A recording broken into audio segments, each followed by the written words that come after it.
Jody Soma with Key Cooperative in agronomy sales, and we deal with both corn and soybeans. And we cover about probably a 20-mile radius from Story City, Iowa.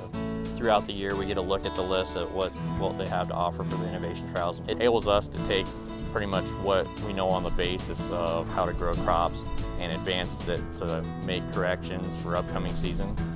We don't see a normal year, it seems like, anymore. So, you know, it just gives us the ability to kind of accelerate some of our trials, and, you know, now once again seeing it again, or, you know, a product they're already familiar with, and being able to look at what we've done here versus, you know, where maybe another state away, similar soil types, but they might have had a whole different climate issue throughout the whole year, that we can kind of collaborate that data together. Both these growers have worked with me quite often on other things, you know, just, you know, trials that I ran just through the co-op, and then obviously the last couple of years through the innovation trials. Well, they have to be, you know, very detailed, be willing to have the patience to work with this stuff in a timely manner, and obviously have the equipment to work with us. Jeff Struber, we've done a side dress trial with him. Just the way his operation's set up, he's always been a person that does a certain amount of side dressing with his applications. I'm Jeff Struber, and this is my 39th year farming. This is one of a few farms I have from here going off towards the town of Jewell. This is 115 years our family has owned this. This is our family farm right here where my grandparents started out and my parents, and I'm here now.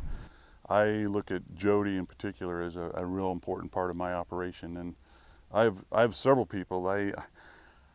I kind of joke around about it, but I call them the spoke on my wheel. I have people that around me that make me do what I do, and I can't do it without them. I mean, they're real important. A lot of my farms are like half-mile in length, and we do full-length trials. So we're taking a 10-second snapshot and we're harvesting, and we're breaking that down and seeing changes in elevations and soil types and how all these things affect it, you know, from beginning to end. Then the other grower, Jason Slafke, he's more set up on a larger scale with a Heggie, so it gives us the ability to do so many different trials with that on a foliar aspect. I'm Jason Slafke, fourth generation family farm.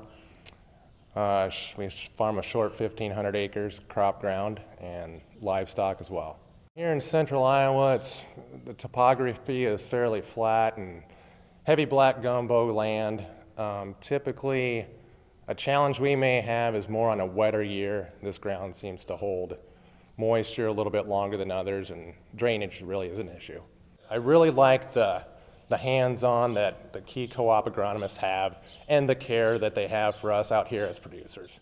They've been very integral in they are probably cutting edge on technology for sure. We're mapping everything from the planter to the combine, including the sprayer, and if it wasn't for those guys, I wouldn't have that capability. First one was an experimental foliar micronutrient, and we're still mapping that stuff, and we'll find out with the yield monitor how it works. Mm-hmm. I guess we'll find out exactly what some of this stuff is going to do. That's the one thing I like to do also, is kind of split fields and not necessarily blanket cover everything. That way we've got a replication somewhere in 3 or 4 different fields to find out really if that thing did work. You can't always just throw that thing out the window on year one either if it does fail. Like I said, Mother Nature is 90% in control. So every year is different, and I guess persistent data is the key.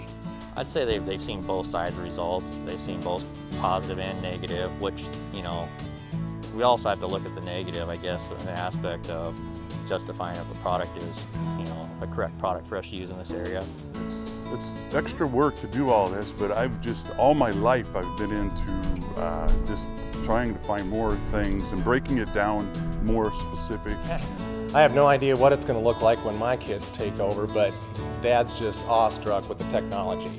You know, it's amazing what we can actually keep track of on a daily, hourly basis. Well, I think innovation is a key part of it. Everybody's got to think about that. I mean, it's what makes the wheels turn and what makes us better growers and raises our overall yields and just improves everything in general. And if we don't really push on that and do what we can to keep learning more every day, I mean, I don't, what's the point? You know, that's a real important thing to me.